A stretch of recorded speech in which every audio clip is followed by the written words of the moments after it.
Hello, my name is Cindy Robinson, and I am grateful for the opportunity to talk to you about my experience raising a child who suffers from anxiety, OCD, and depression.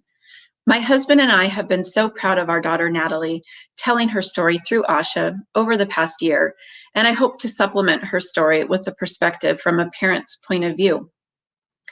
From a young age, we noticed behavioral and cognitive differences in Natalie from that of other children. There is a long history of mental illness in our family, so I can't say that any of this was particularly shocking. I myself have struggled with anxiety all my life. Both my husband and I were on board with early intervention to help Natalie, and we didn't hesitate to find all the necessary resources. Natalie was basically the textbook definition of a highly sensitive child. She was easily overstimulated and in a hypervigilant state a good deal of the time.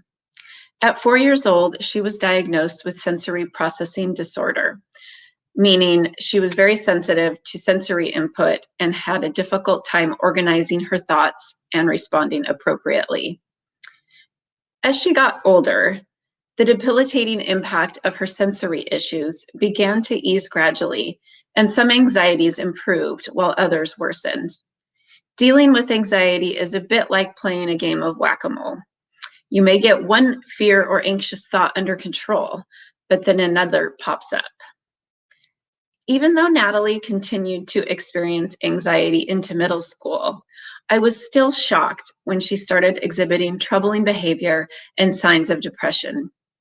Part of me thought we had done all this early intervention in an attempt to prevent major issues from occurring as a teen or young adult, yet there we were with a depressed daughter experiencing suicidal ideation at 14 years old. We were terrified and felt like we were failing her. My younger sister had a similar depressive episode in junior high, and everything we had done for Natalie was an attempt to help her avoid a similar situation.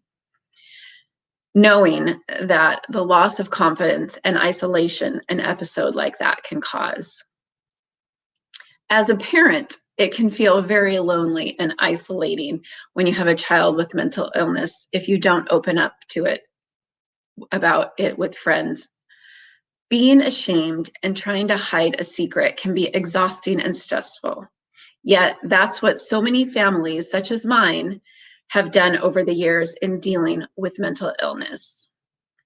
Growing up in the 70s and 80s, it wasn't something that was talked about in my family, even though it had directly impacted many generations. So Natalie's involvement with Asha and the courageous example she is setting is all the more meaningful. Natalie's story has also changed the way I talk about anxiety. I know that by sharing our struggles, we are helping in this fight. I am blessed to have a wonderful group of friends I can lean on when troubles arise. One of my good friends was introduced to me by a school administrator whose own daughter was struggling with anxiety. Now she's a part of my social system, helping me to find comfort in the chaos and reminding me that I am not alone. Over the past 3 years, I have learned that acceptance is one of the most important concepts I have needed to embrace. I've also learned that I am not in control of Natalie's journey. I can be there with unconditional love, endless support and guidance, but she is the one who has to do the work. As parents, we want to protect our children from pain and suffering. It has been hard for me to let go and let her follow her own path while implementing the coping skills she continues to hone. As parents, we can set our kids up for success while also empowering them to advocate for themselves. When Natalie was a freshman in high school, I made an appointment for the two of us to meet with her counselor at the beginning of the school year to ensure she had an initial introduction. As Natalie has matured and grown, she has taken on the role of building her own network of resources at school. She's bonded with her high school counselor and a couple of trusted teachers. She knows she can go to them when she's having a rough day or needs to take some time to regroup after a bout of anxiety.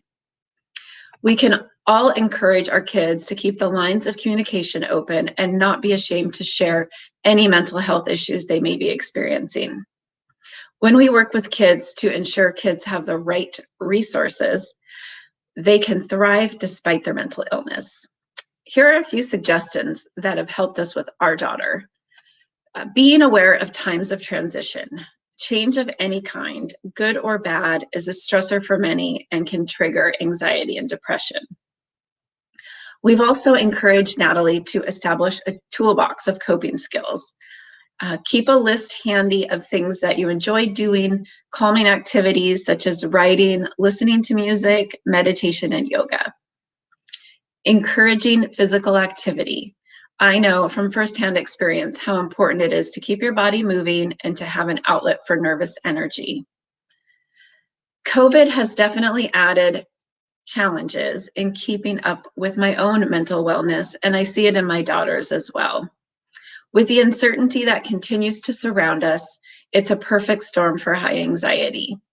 I've made it a priority to keep up social connections and get outside when possible to ensure I can keep a balance and not become consumed with my own anxiety. Thank you for helping us continue the conversation around mental health as we seek to normalize the experience of so many who are suffering in silence. Please join me in ending the stigma of mental illness. Thank you for listening. My name is Cindy. My story is my superpower.